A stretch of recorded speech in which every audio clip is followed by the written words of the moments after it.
Just because wrestlers often appear impervious to pain, it doesn't mean they're also impervious to the law. Here are 10 wrestlers you didn't know were criminals. Hacksaw Jim Duggan and the Iron Sheik. Although we don't advocate drugs or driving under the influence, this incident involving 2 professional wrestlers is more funny than sad. In 1987, police pulled over a swerving car and discovered that the occupants were none other than Hacksaw Jim Duggan and the Iron Sheik. After questioning Duggan, the driver, he revealed that he had been drinking and possessed marijuana.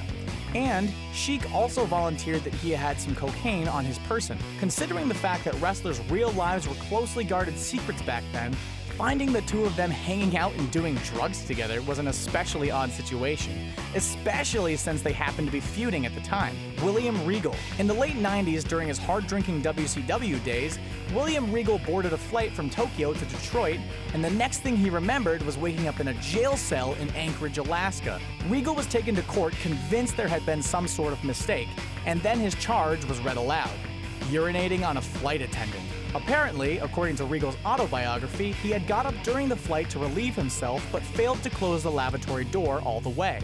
A flight attendant tapped him on the shoulder, Regal spun around, and the rest is wrestling history. Stone Cold Steve Austin. Authorities were called to the home of Stone Cold Steve Austin on June 15, 2002 after his then-wife, WWE wrestler Deborah, accused him of beating her and causing a swollen cheek and eye, as well as bruises to her back and shoulder. Austin stormed out before police arrived, but they later arrested him on August 14th and charged him with domestic abuse. Stone Cold pleaded no contest and was sentenced to a year's probation, a $1,000 fine, and 80 hours of community service. Austin filed for divorce soon afterward, and his wife later claimed the assault was due to roid rage, and the WWE attempted to keep her quiet.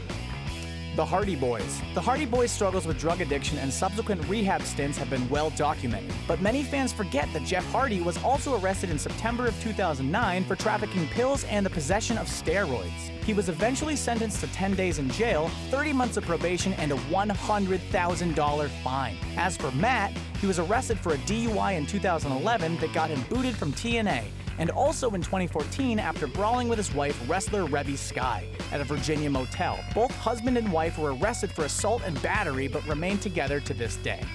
Ric Flair. The Nature Boy couldn't avoid the strong arm of the law after he was accused of road rage back in 2005. Ric Flair allegedly leapt from his car, choked a motorist, kicked the door off the driver's SUV, and put him in a figure-4 leg lock. Okay, we made that last part up, but the rest of it is true, as Flair was charged with 2 misdemeanors following the incident. A warrant was also issued for Flair's arrest in 2011 for a separate case where wrestling retailer High Spots Inc. accused him of violating a previous settlement with the company. Flair could have faced up to 90 days in jail if he failed to pay the $35,000 owed, but the issue was eventually resolved. Chris Jericho and Gregory the Hurricane Helms. Chris Jericho is a fighter through and through, whether it's in the ring, a taxi, or a gas station parking lot.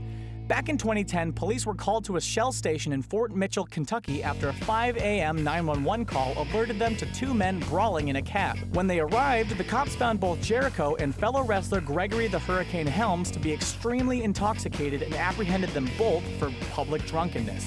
The wrestlers were released on bail and Jericho managed to stay out of trouble, but Helms was arrested later in 2010 after a bar altercation, and again in 2011 for DUI. Kurt Angle. Thankfully, Kurt Angle has avoided run-ins with the law since entering rehab back in 2013. But it was a tough time for the former Olympic and current WWE wrestler before that. Angle's first arrest came in 2007 after he was accused of DUI and careless driving, but those charges were dropped. In 2009, he was arrested again for driving while operating privileges suspended, drug possession, harassment, and prohibited acts, after stalking his then-girlfriend and being caught with HGH. Angle later received additional DUIs in March 2011, September 2011, and August 2013, which led to his aforementioned rehab stint.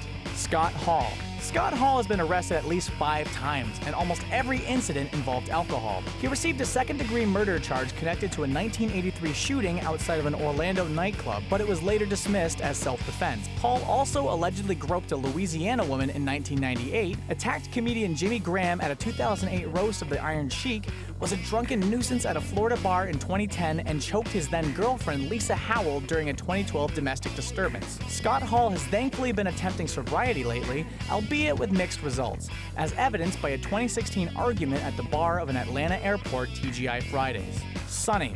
Things really went downhill for Tammy Lynn Sytch, aka Sunny, after she left the WWE. In 2012, Sytch was arrested 5 times in 4 weeks for disorderly conduct, third-degree burglary, and 3 counts of violating a protective order. She was apprehended a 6th time in January 2013, also for violating a protective order, and subsequently served 114 days in jail. This may have been a blessing in disguise, however, as it was discovered during a jail health exam that Sunny was suffering from cervical cancer, for which she was treated and later declared cancer-free. Unfortunately, this wasn't the end of her legal trouble. Sytch was arrested for DUI 3 times in 2015 and again in 2016 for violating her parole. Vince McMahon. Back in the early 90s, the FBI began investigating the WWE as a potential steroid ring, and Vince McMahon was indicted and accused of distributing the drugs and pressuring his wrestlers to take them.